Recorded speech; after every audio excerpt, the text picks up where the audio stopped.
സ്വാലിഹ് നബി. നൂഹ് നബിയുടെ സമുദായത്തെ ആദ് അനന്തരമെടുത്തതുപോലെ സമൂദ് സമൂഹം ആദ് സമുദായത്തെയും അനന്തരമെടുത്തു. ആദിൻ്റെ നടപടിക്രമങ്ങൾ തന്നെയാണ് സമൂദ് സമുദായവും പിൻപറ്റിയത്. സമൂദ് സമുദായത്തിൻ്റെ ഭൂപ്രദേശം സസ്യശ്യാമളമായിരുന്നു. എങ്ങും മലർവാടികൾ, എവിടെയും അരുവികൾ, പൂന്തോട്ടങ്ങളോട് ചേർന്നൊഴുകുന്ന ആറുകൾ. കൃഷിയിലും കെട്ടിട നിർമ്മിതിയിലും അവർ ആദ് സമുദായത്തോളം പ്രാവീണ്യമുള്ളവരായിരുന്നു. ചിന്താശക്തിയിലും സാങ്കേതിക വിദ്യയിലും ആദ് സമുദായത്തെപ്പോലെ സമൂദ് സമുദായവും പ്രഗത്ഭരായിരുന്നു. പാറക്കെട്ടുകളിൽ അവർ വിശാലസുന്ദരങ്ങളായ മണിമേടകൾ പണിതുയർത്തി. ശിലകളിൽ മനം കവരുന്ന ശില്പങ്ങൾ കൊത്തിയുണ്ടാക്കി. മെഴുകുരുക്കുന്ന ലാഘവത്തോടെ കരിങ്കൽ പാറകൾ ചെത്തിമിനുക്കി അവരാഗ്രഹിച്ച രൂപഭാവങ്ങളിൽ വാസ്തുശില്പങ്ങൾ തീർത്തു. അവരുടെ പട്ടണത്തിൽ പ്രവേശിക്കുന്ന സന്ദർശകരൊക്കെ മലകൾ പോലെ ഉയർന്നു നിൽക്കുന്ന കോട്ടകൊത്തളങ്ങൾ കണ്ട് അത്ഭുത സ്തബ്ധരാവും. അവ ജിന്നുകൾ നിർമ്മിച്ചതാണെന്നേ തോന്നൂ. തങ്ങളുടെ കൈകൾ കൊണ്ട് അവർ കൊത്തിയുണ്ടാക്കിയ പൂവുകൾ കണ്ടാൽ അവ വസന്തം മുട്ടിട്ട് വളർത്തിയതാണെന്നേ ആരും വിചാരിക്കൂ. സമൂദ് സമുദായത്തിന് ആകാശഭൂമികളിൽ നിന്നുള്ള മുഴുവൻ അനുഗ്രഹങ്ങളുടെയും വാതായനങ്ങൾ അള്ളാഹു തുറന്നുകൊടുത്തു. സമൃദ്ധമായ മഴ, ഫലഭൂയിഷ്ഠങ്ങളായ കൃഷിയിടങ്ങൾ, മനം കവരുന്ന മലർവാടികൾ, കായ്കനികൾ, പഴവർഗ്ഗങ്ങൾ, ഭക്ഷ്യസമൃദ്ധി, ദീർഘായുസ്. സമൂദ് സമുദായത്തിൻ്റെ നിഷേധാത്മക നിലപാട്. അള്ളാഹുവിനോട് കൃതജ്ഞതയുള്ളവരായി ജീവിക്കാൻ ഈ അനുഗ്രഹങ്ങളൊന്നും സമൂദ് സമുദായത്തിന് പ്രേരണയായി ഭവിച്ചില്ല. അള്ളാഹുവിൻ്റെ അടിയാറുകളാവാൻ അതൊന്നും അവരെ സന്നദ്ധരാക്കിയുമില്ല. ഈ അനുഗ്രഹങ്ങൾ അത്രയും ദൈവനിഷേധത്തിലേക്കും ധിക്കാരത്തിലേക്കുമാണ് അവരെ നയിച്ചത്. അവർ അള്ളാഹുവിനെ മറന്നു. അവരുടെ നേട്ടങ്ങളിൽ അവർ അഹങ്കരിച്ചു. ധിക്കാരപൂർവം അവർ ചോദിച്ചു, ഞങ്ങളെക്കാൾ ശക്തർ മറ്റാരാണുള്ളത്? അവർ ഒരിക്കലും മരിക്കുകയില്ലെന്നായിരുന്നു അവരുടെ ധാരണ. തങ്ങളുടെ കൊട്ടാരങ്ങളും പൂന്തോട്ടങ്ങളും ഉപേക്ഷിച്ചുകൊണ്ട് ഒരിക്കലും ഇറങ്ങിപ്പുറപ്പെടേണ്ടി വരില്ലെന്നായിരുന്നു അവരുടെ ഊഹം. ഈ മലമ്പാതകളിലേക്ക് മരണത്തിൻ്റെ വഴി അറിയില്ലെന്നായിരുന്നു അവരുടെ നിഗമനം. തങ്ങളെയും തേടി മരണം ഈ മലശിഖരങ്ങളിലേക്കൊന്നും കടന്നു വരില്ലെന്നായിരുന്നു അവരുടെ അനുമാനം. നൂഹിൻ്റെ ജനത താഴ്വരകളിൽ ജീവിച്ചിരുന്നതിനാലാണ് അവർ മുങ്ങി നശിച്ചതെന്നായിരുന്നു സമൂദ് സമുദായം വിലയിരുത്തിയത്. തീരപ്രദേശങ്ങളിലും സമതലങ്ങളിലുമായതിനാലാണ് ആദ് സമുദായം നാമാവശേഷമായതെന്നായിരുന്നു അവർ കണക്കുകൂട്ടിയിരുന്നത്. തങ്ങൾക്ക് ഭയപ്പെടാനൊന്നുമില്ല എന്നവർ കരുതി. മരണത്തിൽ നിന്നും മറ്റ് ഭയപ്പാടുകളിൽ നിന്നും സുരക്ഷിതമായൊരു അഭയസ്ഥാനമാണ് തങ്ങളുടേതെന്നായിരുന്നു സമൂദ് സമുദായം ധരിച്ചത്. സമൂദ് സമുദായം അതുകൊണ്ടൊന്നും മതിയാക്കിയില്ല. അവർ പ്രതിമകൾ നിർമ്മിച്ചു, ബിംബങ്ങളെ ആരാധിച്ചു. നൂഹിൻ്റെ സമുദായത്തെപ്പോലെയും ആദ് സമുദായത്തെപ്പോലെയും അവരും ബിംബാരാധകരായിത്തീർന്നു. അള്ളാഹു ശിലകളുടെ ഉടമസ്ഥന്മാരും അധിപന്മാരുമായാണ് അവരെ സൃഷ്ടിച്ചത്.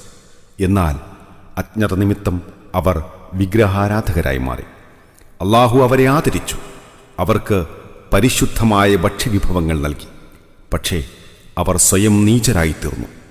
ഇതര മനുഷ്യരെ അവർ നിന്ദരാക്കുകയും ചെയ്തു. അള്ളാഹു മനുഷ്യരോട് ഒരൽപ്പവും അക്രമം കാണിക്കുകയില്ല. മനുഷ്യർ അവരോട് തന്നെ അക്രമം കാണിക്കുന്നു. ഈ ശിലാദൈവങ്ങൾ അവർ തന്നെ കൊത്തിയുണ്ടാക്കുന്നവയാണ്.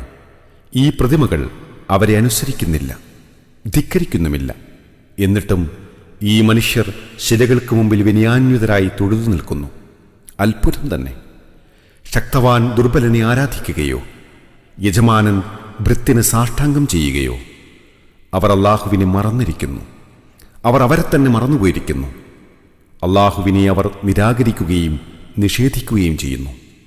അള്ളാഹു സമൂദ് സമുദായത്തെ അതുകൊണ്ടുതന്നെ നീചരും നികൃഷ്ടരുമാക്കി.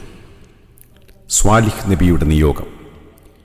നൂഹിൻ്റെ സമുദായത്തിലേക്കും ആദ് സമുദായത്തിലേക്കും പ്രവാചകന്മാരെ നിയോഗിച്ചതുപോലെ സമൂദ് സമുദായത്തിലേക്കും ഒരു പ്രവാചകനെ അയക്കാൻ അള്ളാഹു ഇച്ഛിച്ചു. അള്ളാഹു തൻ്റെ അടിമകളിൽ നിന്ന് സത്യനിഷേധം ആഗ്രഹിക്കുന്നില്ല. അവൻ ഭൂമിയിൽ കുഴപ്പങ്ങൾ ഇഷ്ടപ്പെടുന്നുമില്ല. സമൂദ് സമുദായത്തിൽ ഒരു ശ്രേഷ്ഠ കുടുംബത്തിൽ പിറന്ന വിവേകമതിയും സൽക്കർമ്മകാരിയുമായ സ്വാലിഹ് എന്നു പേരായ ഒരു വ്യക്തിയുണ്ടായിരുന്നു. അദ്ദേഹം ബുദ്ധിശാലിയും പക്വമതിയുമായിരുന്നു.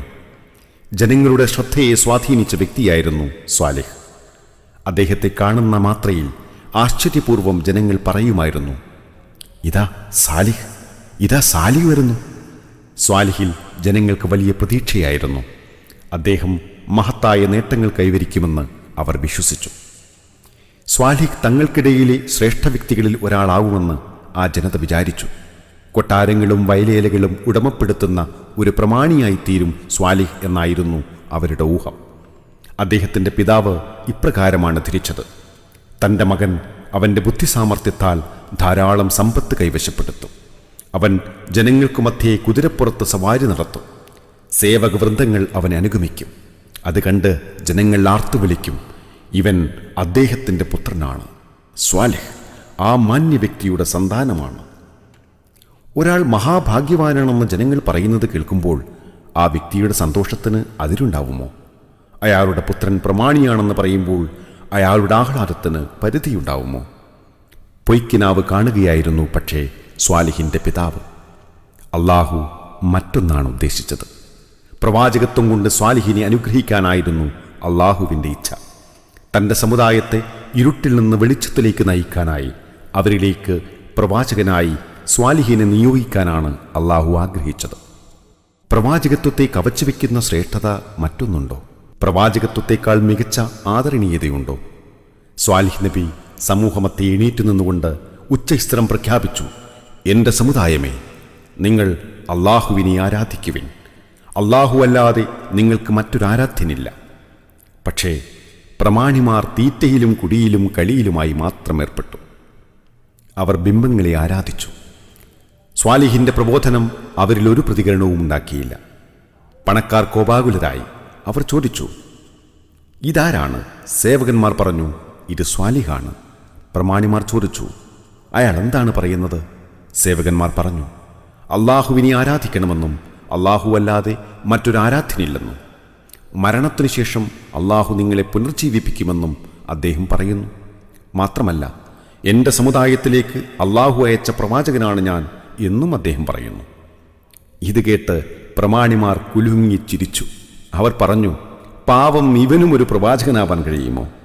കൊട്ടാരമോ തോട്ടമോ അയാൾക്കില്ല, ഈന്തപ്പനത്തോട്ടങ്ങൾ അയാൾക്കില്ല, കൃഷിയില്ല, പിന്നെ എങ്ങനെ ഇവൻ പ്രവാചകനാവും? പ്രമാണിമാരുടെ പ്രചാരണം.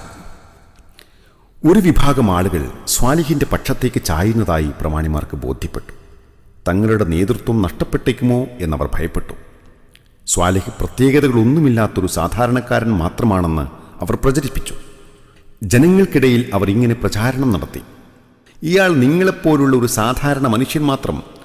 നിങ്ങൾ ഭക്ഷിക്കുന്നത് തന്നെ ഇയാളും ഭക്ഷിക്കുന്നു, നിങ്ങൾ കുടിക്കുന്നത് ഇയാളും കുടിക്കുന്നു. നിങ്ങളെപ്പോലുള്ള ഒരാളെ നിങ്ങൾ അനുസരിക്കുകയാണെങ്കിൽ നിങ്ങൾ അപമാനിതരാകും. മരിച്ച് മണ്ണും കല്ലുമായി തീർന്നാലും നിങ്ങൾ പുനർജീവിപ്പിക്കപ്പെടുമെന്നാണോ അയാൾ നിങ്ങളോട് പറയുന്നത്? അതൊരിക്കലും സംഭവിക്കാത്തതാണ്. ജീവിതമെന്നാൽ ഇഹലോക ജീവിതം മാത്രം. മരണത്തിനു ശേഷം ഒരിക്കലും പുനർജനിപ്പിക്കപ്പെടില്ല. അള്ളാഹുവിൻ്റെ പേരിൽ നുണകെട്ടിയുണ്ടാക്കുന്നവനാണവൻ. സ്വാലിഹ് പറയുന്നത് ഞങ്ങൾ ഒരിക്കലും വിശ്വസിക്കില്ല, തീർച്ച. ജനങ്ങൾ സ്വാലിഹ് നബിയിൽ വിശ്വാസമർപ്പിച്ചില്ല. ബിംബാരാധനയ്ക്കെതിരെ അവരെ ഉത്ബോധിപ്പിച്ചപ്പോഴെല്ലാം അവരുടെ പ്രതികരണം ഇപ്രകാരമായിരുന്നു: സ്വാലിഹേ, നീ വിവേകമതിയും ബുദ്ധിമതിയുമായൊരു കുട്ടിയായിരുന്നല്ലോ. പ്രായമായാൽ നീ ശ്രേഷ്ഠ വ്യക്തികളിൽ ഒരാളായിത്തീരുമെന്നായിരുന്നു ഞങ്ങളുടെ പ്രതീക്ഷ. നിന്റെ പ്രായത്തിലുള്ളവർ വലിയ വലിയ ആളുകളായി മാറിയിരിക്കുന്നു. സ്വാലിഹേ, നീ പരിത്യാഗത്തിൻ്റെയും ദാരിദ്ര്യത്തിൻ്റെയും മാർഗം തിരഞ്ഞെടുത്തിരിക്കുന്നു. ഞങ്ങൾക്ക് നിന്നിലുണ്ടായിരുന്ന സകല പ്രതീക്ഷകളും നീ തകർത്ത് തരിപ്പണമാക്കിയിരിക്കുന്നു. നിന്റെ പിതാവ് പരമദരിദ്രൻ, നിന്റെ മാതാവും വളരെ പാവപ്പെട്ടൊരു സ്ത്രീ. നിനക്ക് വേണ്ടി അവർ ഏറെ കഷ്ടപ്പാടുകൾ സഹിച്ചു. അവരുടെ കഷ്ടപ്പാടുകളെല്ലാം വെറുതെയായി.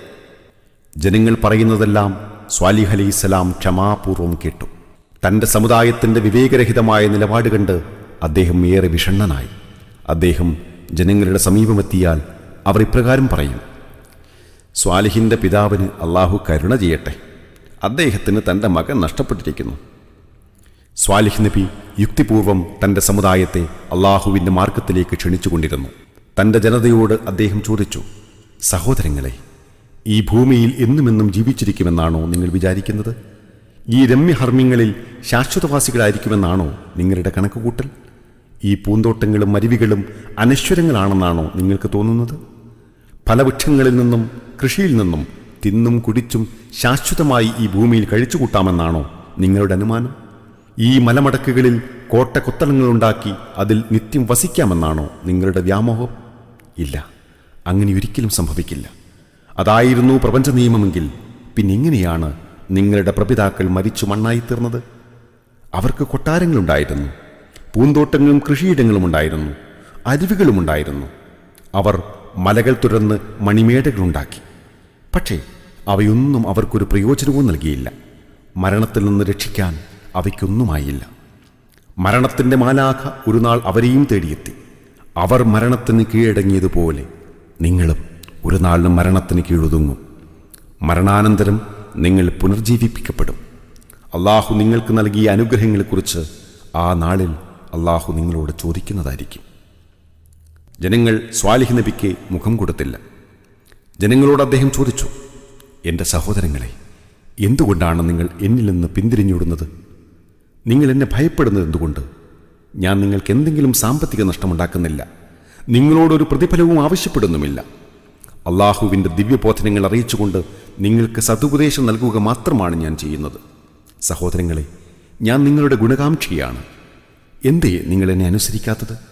ജനങ്ങളെ ദ്രോഹിക്കുകയും അവരുടെ സമ്പത്ത് അപഹരിക്കുകയും ചെയ്യുന്ന ധിക്കാരികളെ നിങ്ങൾ അനുസരിക്കുന്നു. ഒരു നന്മയും ചെയ്യാത്ത, ഭൂമിയിൽ നാശവും ദുരിതവും മാത്രം വരയ്ക്കുന്ന ഈ ദ്രോഹികൾക്ക് നിങ്ങൾ എന്തിന് കീഴൊതുങ്ങണം? സ്വാലിഹ് നബിയുടെ ഈ ചോദ്യങ്ങൾക്ക് ഉത്തരം പറയാൻ അവർക്കായില്ല. അവർ പറഞ്ഞു, നീ ജാലവിദ്യക്കാരനാണ്. നീ ഞങ്ങളെപ്പോലെ തന്നെ ഒരാൾ. നീ പറയുന്നത് സത്യമെങ്കിൽ അതിന് ദൃഷ്ടാന്തവുമായി വരിക. അവർ സ്വാലിഹിനെ വെല്ലുവിളിച്ചു. അള്ളാഹുവിൻ്റെ ഒട്ടകം. സ്വാലിഹ് നബി ചോദിച്ചു, എൻ്റെ ജനങ്ങളെ, നിങ്ങൾക്ക് എന്ത് തെളിവാണ് വേണ്ടത്? എന്താണ് നിങ്ങൾ ഉദ്ദേശിക്കുന്നത്? അവർ പറഞ്ഞു, നീ പറയുന്ന കാര്യം സത്യമാണെങ്കിൽ അതിന് തെളിവായി ഈ മലയിൽ നിന്ന് ഗർഭിണിയായ ഒരു ഒട്ടകത്തെ നീ കൊണ്ടുവരിക. ഒട്ടകമല്ലാതെ ഒട്ടകത്തെ പ്രസവിക്കുകയില്ലെന്നും ഭൂമിയിൽ നിന്നോ പാറക്കെട്ടുകളിൽ നിന്നോ ഒട്ടകം പിറവികൊള്ളുകയില്ലെന്നും ആ ജനതക്കറിയാമായിരുന്നു. അതുകൊണ്ട് തങ്ങളുടെ ഈ വെല്ലുവിളിക്ക് മുമ്പിൽ സ്വാലിഹ് പരാജിതനാകുമെന്നായിരുന്നു അവരുടെ ദൃഢവിശ്വാസം. എന്നാൽ സ്വാലിഹ് അള്ളാഹുവിൽ ദൃഢമായി വിശ്വസിച്ചിരുന്നു. അള്ളാഹു സർവ്വകാര്യങ്ങൾക്കും കഴിവുള്ളവനാണെന്നും അദ്ദേഹത്തിന് അറിയാമായിരുന്നു. സ്വാലിഹ് നബി അള്ളാഹുവിനോട് പ്രാർത്ഥിച്ചു. പ്രാർത്ഥനയുടെ ഫലമായി ജനങ്ങൾ ആവശ്യപ്പെട്ടതുപോലെ ഗർഭിണിയായ ഒരൊട്ടകം മലയിൽ നിന്ന് ഇറങ്ങി വന്നു. ആ ഒട്ടകം പ്രസവിക്കുകയും ചെയ്തു. ജനങ്ങൾ അമ്പരന്ന് പോയി. അവർ പരിഭ്രാന്തരായി. എന്നിട്ടും ആ ജനതയിൽ നിന്ന് ഒരു വ്യക്തി മാത്രമേ വിശ്വാസം സ്വീകരിച്ചുള്ളൂ. സ്വാലിഹ് അലൈഹിസ്സലാം പറഞ്ഞു, ഇത് അള്ളാഹുവിൻ്റെ ഒട്ടകമാണ്, അള്ളാഹുവിൻ്റെ ദൃഷ്ടാന്തമാണ്. ഇങ്ങനെയൊരു മൃഗത്തെ സൃഷ്ടിക്കാൻ നിങ്ങൾ ആവശ്യപ്പെട്ടു. അള്ളാഹു അവൻ്റെ ശക്തി കൊണ്ട് നിങ്ങൾക്കായി അതിനെ സൃഷ്ടിച്ചു. നിങ്ങൾ ഈ മൃഗത്തോട് ആദരപൂർവ്വം പെരുമാറണം, ദ്രോഹിക്കരുത്. അതിന് നിങ്ങൾ ഉപദ്രവിച്ചാൽ അള്ളാഹുവിൻ്റെ ഭയാനകമായ ശിക്ഷ നിങ്ങൾക്ക് അതിവേഗത്തിൽ വന്നു ഭവിക്കും. ഈ മൃഗം അതിനാവശ്യമുള്ളത് ഭൂമിയിൽ നിന്ന് കുടിക്കുകയും തിന്നുകയും ചെയ്യും. അതിനിഷ്ടമുള്ളപ്പോൾ വരും, ഇഷ്ടമുള്ളപ്പോൾ അത് പോവും. അതിൻ്റെ തീറ്റയുടെയും കുടിയുടെയും കാര്യത്തിൽ നിങ്ങൾക്കൊരു പ്രശ്നവും ഉണ്ടാവില്ല. ഭൂമിയിൽ വെള്ളവും പുല്ലും ധാരാളമുണ്ട്. ഈ ഒട്ടകത്തിന് അസാധാരണ വലിപ്പമുണ്ടായിരുന്നു. ഒരു അത്യപൂർവ സൃഷ്ടി. കന്നുകാലികൾ ഈ ഒട്ടകത്തെ കണ്ടാൽ ഭയന്നോടും. ഒട്ടകം വെള്ളം കുടിക്കാനായി എത്തുമ്പോഴെല്ലാം കാലികൾ പേടിച്ചൂടുന്നത് സ്വാലിഹ് നബി കണ്ടു. അദ്ദേഹം ഇതിനൊരു പരിഹാരമുണ്ടാക്കി. ഈ ഒട്ടകത്തിന് വെള്ളം കുടിക്കാൻ ഒരു ദിവസം നിശ്ചയിക്കുക. നിങ്ങളുടെ കാലികളുടെ ഊഴം അടുത്ത ദിവസം. ഒട്ടകവും അവരുടെ കാലികളും ഈ നിശ്ചയപ്രകാരം അവയുടെ ഊഴമനുസരിച്ച് വെള്ളം കുടിച്ച് ദാഹം ശമിപ്പിച്ചു പോന്നു. സമൂദ് വംശം അഹങ്കരിച്ചു. അവർ അതിക്രമങ്ങൾ പ്രവർത്തിച്ചു. അവർ ചോദിച്ചു, എന്തുകൊണ്ടാണ് ദിനംപ്രതി നിങ്ങൾ നിങ്ങളുടെ കന്നുകാലികൾക്ക് വെള്ളം കൊടുക്കാതിരിക്കുന്നത്?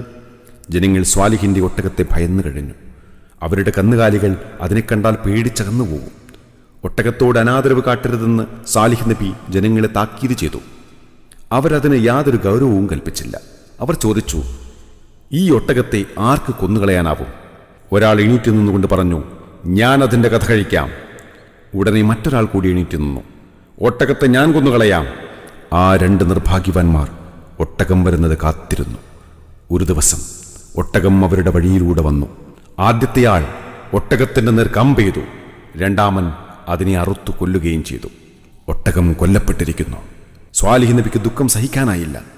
അദ്ദേഹം ജനങ്ങളെ താക്കീത് ചെയ്തുകൊണ്ട് ഇപ്രകാരം പറഞ്ഞു, നിങ്ങളുടെ വീടുകളിൽ 3 നാൾ കൂടി സുഖിച്ച് തിമിർത്ത് കഴിയുക. അതോടെ നിങ്ങൾക്ക് ശിക്ഷ വന്നെത്തും. ഇതൊരിക്കലും ലംഘിക്കപ്പെടാത്ത താക്കീതാണ്. ആ പട്ടണത്തിൽ അക്രമകാരികളായ 9 പേരുണ്ടായിരുന്നു. ഒരു നല്ല കാര്യവും അവർ ചെയ്യാറില്ല. ഒരു ദിവസം ഈ സാമൂഹ്യ വിരുദ്ധർ ഒരിടത്ത് ഒരുമിച്ചുകൂടി ഒരു തീരുമാനമെടുത്തു. ഒരു രാത്രിയിൽ ആരോരും അറിയാതെ നമുക്ക് സ്വാലിഹിനെ കൊലപ്പെടുത്താം. കൊലപാതകി ആരെന്ന് അന്വേഷിച്ചാൽ നമുക്കൊരു വിവരവുമില്ലെന്ന് പറഞ്ഞേക്കണം. ഭയാനകമായ ശിക്ഷ.